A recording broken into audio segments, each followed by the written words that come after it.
जिन वादों से हमने अपनी शुरुआत की थी, प्रशांत जी की यात्रा, प्रशांत जी की शुरुआत इसी बात से हुई थी कि बिहार में शिक्षा और पलायन, शिक्षा और रोजगार, इन दोनों पर कोई भी राजनीतिक दल या नेता ध्यान नहीं देते हैं। और वो तो इसका फायदा उठाते हैं कि लोग भी, बिहार में लोग भी इन दोनों मुद्दों की अहमियत नहीं समझते हैं। उस संदर्भ में दो चीजें आज आपके सामने हम रख रहे हैं। एक, जो मैं आपको ब्रीफ करूंगा थोड़े डिटेल में, वो है PhD holders and research scholars association of Bihar, जिन्होंने 4 तारीख से मेरे ख्याल से गर्दनी बाग पर धरना शुरू किया था। और उनमें से कई लोग अनशन पर थे, भूख हड़ताल पर थे। शायद 16 तारीख को उनमें से कई की तबीयत काफी खराब हो जाने के कारण उनको हॉस्पिटल भी ले जाना पड़ा था। वो भूख हड़ताल अभी भी चल रही है और हम चाहते हैं कि आपके माध्यम से बिहार और बाहर सब लोग ये जाने कि असल मुद्दा क्या है। ये पीएचडी होल्डर्स और रिसर्च स्कॉलर्स इस बात पर सरकार का विरोध कर रहे हैं कि जो डिग्री कॉलेजेस में प्रोफेसर्स की बहाली होने वाली है, सरकार ने जैसा वादा किया था कि सारे प्रखंड में एक डिग्री कॉलेज खोलेंगे, इन डिग्री कॉलेजेस में जिन प्रोफेसर्स की बहाली की जाने वाली है उनका सिलेक्शन कैसे होगा। जो नए टीचर्स हैं उनका जो सिलेक्शन प्रोसेस बिहार गवर्नमेंट ने अभी लागू किया है वो यूजीसी के प्रोविजंस के विरुद्ध है। अगर किसी डिग्री कॉलेज में किसी प्रोफेसर की बहाली होनी है या शिक्षक की बहाली होनी है तो उसके क्राइटेरिया में उनके पीएचडी के मार्क्स की वैल्यू 30% होनी चाहिए, लेकिन उसके बदले उसे घटाकर 11% कर दिया गया है। अगर आप किसी कॉलेज में प्रोफेसर को एम्प्लॉय कर रहे हैं तो उसके मैट्रिकुलेशन और इंटरमीडिएट की डिग्री से ज्यादा उसके मास्टर्स और पीएचडी के डिग्रियों की वैल्यू होनी चाहिए। इसे बिहार सरकार नहीं मानती। बिहार सरकार कहती है कि पहले मैट्रिकुलेशन और इंटरमीडिएट की डिग्री पर हम उनको बहाल करें और उसकी परसेंटेज ज्यादा हो गई है। उसके साथ साथ अगर कोई पीएचडी कर रहा है तो उसने कितने रिसर्च पेपर निकाले हैं इस पर उसकी इवैल्यूएशन होनी चाहिए थी कि कौन व्यक्ति कितना सक्षम है एज अ पीएचडी स्कॉलर जो कि अच्छा प्रोफेसर बन सकता है। लेकिन बिहार सरकार के गाइडलाइन में वो प्रोविजन ही हटा दिया गया है। जो research paper, published research paper की वैल्यू एक प्रोफेसर के लिए होनी चाहिए थी वो उन्होंने हटा दी है। और एक अंतिम बात जो कहेंगे कि बिहार सरकार ने ये डोमिसाइल नीति को बिल्कुल उलट दिया है।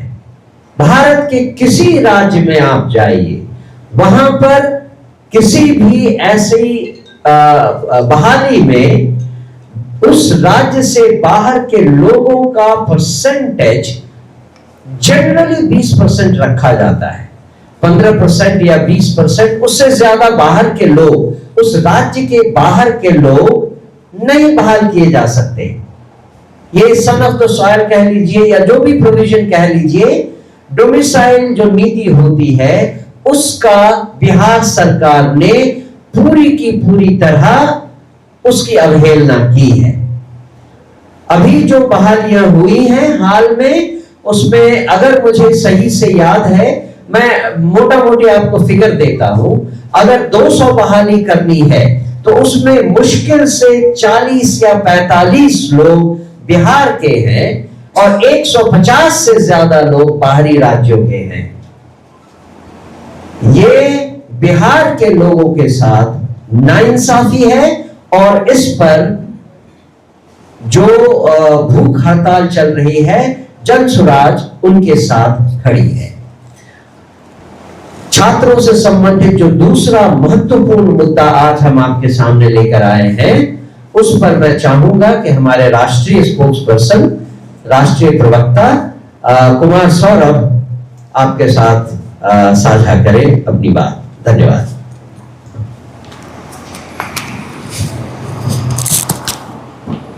ये ज्यादा अच्छा है या ये ज्यादा अच्छा है? माइक से, माइक ज्यादा अच्छा है। ओके, देखिए, मेरे ख्याल से बिहार ही नहीं, पूरा देश इस समय छात्रों और युवाओं के आक्रोश से पूरी तरीके से परिचित है और उस आक्रोश में हाल ही में प्रधानमंत्री जी के द्वारा की गई एक टिप्पणी को भी उतना ही महत्व दिया जाना चाहिए। इसलिए आज की इस प्रेस वार्ता का प्रारंभ हम 2 लाइन से करना चाहते हैं कि जो रोक नहीं पाए पेपर लीक और नकल, वही फ्रेंड्स, माय फ्रेंड्स कहने वाले महामानव अब छात्रों और युवाओं को और उनके समर्थकों को कह रहे हैं दिमागी नक्सल। भाई, छात्र और युवा किस चीज की मांग कर रहे हैं इससे हम सब परिचित हैं, लेकिन एक अप्रत्याशित बात कल बिहार में हुई है और आज का यह प्रेस वार्ता एक प्रकार से जो बिहार में सम्राट जी की सरकार है और उनका किस प्रकार से युवाओं और छात्रों को छलने का काम किया जा रहा है, ये जनसुराज सबूत के साथ आपके सामने रख रहा है। मुझे ऐसा विश्वास है कि अभी तक मैंने मीडिया में इससे संबंधित कोई बात नहीं देखी है। ये एक पत्र आपके सामने है। ये पत्र कल 19/8/2026 का पत्र है। इसकी कॉपी 20 पेज का ये ऑफिशियल डॉक्यूमेंट है बिहार सरकार का। इसकी कॉपी आपको प्रोवाइड कर दी जाएगी। इस पत्र का लव्वोलुआब ये है कि आप सब जानते हैं कि बिहार विधानसभा चुनाव के बाद स्टूडेंट क्रेडिट कार्ड जो योजना थी, जो 2016 में 7 निश्चय 1 की महत्वाकांक्षी योजना थी, जिसको नीतीश कुमार जी और तब हमारे जनसुराज के सूत्रधार आदरणीय प्रशांत किशोर जी का ब्रेन चाइल्ड था ये 7 निश्चय 1।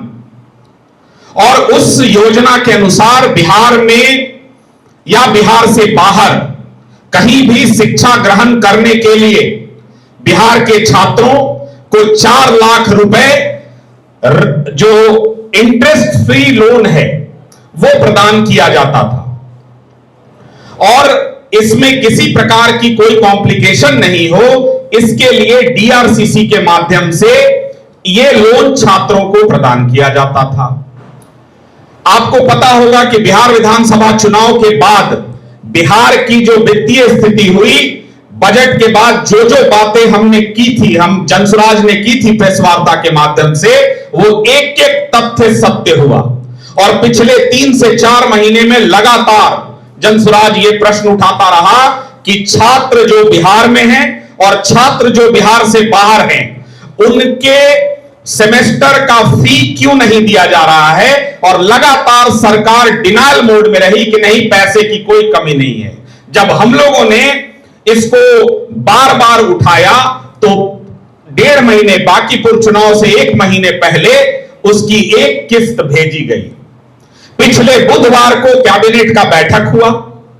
उस कैबिनेट की बैठक में 9,000 करोड़ लगभग रुपए जो है उसकी 950 करोड़ रुपए की स्वीकृति दी गई और 5 साल का इस योजना को एक्सटेंशन दिया गया।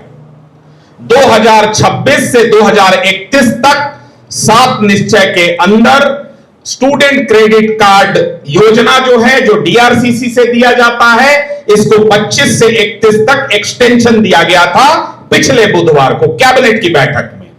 और कल ये पत्र के माध्यम से बता दिया गया है कि अब जो वो 4 लाख रुपए का जो ऋण होता था वो मात्र 2 लाख रुपए रह जाएगा। फिर से मैं दोहरा रहा हूं, 4 लाख रुपए की राशि को घटाकर बिहार की सरकार, सम्राट चौधरी जी की सरकार ने 2 लाख रुपए कर दिया है।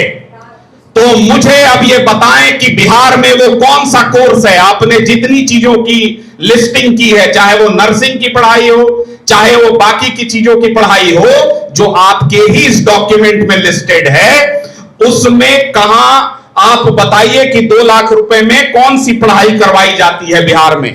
और वो छात्र जो आपके इस ऋण के सहारे पढ़ाई करने का ख्वाब देख रहे थे, वो अब पढ़ाई कैसे करेंगे और उनको कहां जाना पड़ेगा। इसमें एक और कैच है। पहली बात तो यह है, आपको जानना चाहिए कि 2 लाख से ऊपर का अब ऋण लेने के लिए आपको बैंकों के चक्कर काटने पड़ेंगे।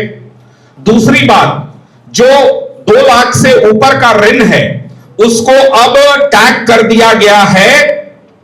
प्रधानमंत्री जी की एक महत्वाकांक्षी योजना थी, उसके साथ उसको टैग कर दिया गया है।